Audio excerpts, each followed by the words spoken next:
l'avez entendu, cette visite remonte de 1987.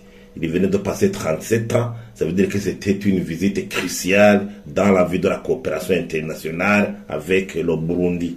Et encore une fois, on nous a annoncé que cette visite coïncidait avec le renouvellement du cadre partenariat pays, CPP, de 5 ans, ça veut dire de 2024 à 2029. Ça veut dire que c'est une grande occasion, une belle occasion d'entendre les orientations de la Banque mondiale par rapport à la coopération future qui va régir les 5 ans, 2024-2029.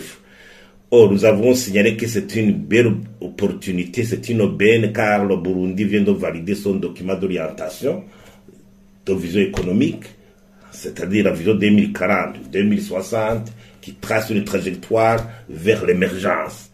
Et encore une fois, la Banque mondiale au Burundi ont souscrit à la déclaration de Paris pour l'efficacité de l'aide publique au développement et le plan d'action Dakar, qui régit par certains principes comme l'appropriation, l'alignement et la gestion axée sur les résultats. Et au niveau de l'appropriation, on impose que les pays récipiendaires de l'aide publique au développement conçoivent eux-mêmes les politiques de développement et les assument.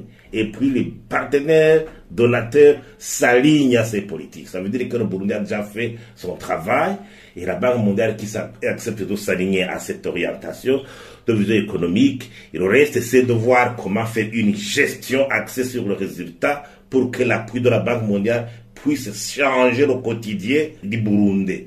Et la Banque mondiale donc accepte de disponibilité des fonds et aussi, mais y compris les appuis budgétaires qui aident à renforcer surtout les caisses de l'État, notamment en devises, surtout dans cette période de pénurie de devises.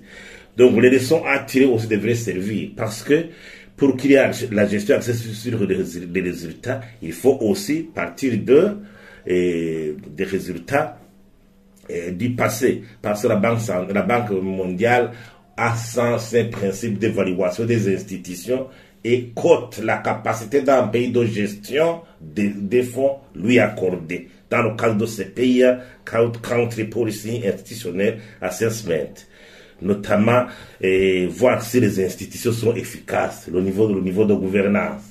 Et à ce niveau, je pense que le gouvernement devait faire un effort pour que, au niveau de la capacité institutionnelle, la lutte contre la corruption, le renforcement de la bonne gouvernance dans l'administration, le leadership à tous les échelons de l'administration, les compétences, l'expertise nécessaire pour la gestion des réformes, la coordination, la gestion des projets, soit là, la participation citoyenne, pour que le contrôle de l'action publique soit une réalité à travers l'action dynamique de la société civile. Et aussi, la Banque mondiale devrait contribuer à l'assainissement de l'environnement macroéconomique actuellement et aussi l'environnement des affaires pour promouvoir le secteur privé.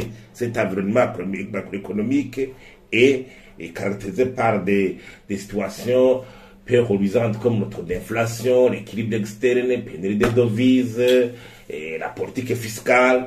Tout cela peut avoir un impact au niveau de la relance économique. Or, au sein de la vision, il y a un pilier très important, l'engagement de l'État, où le gouvernement justement s'engage à renforcer les principes de bonne gouvernance, de lutte contre la corruption.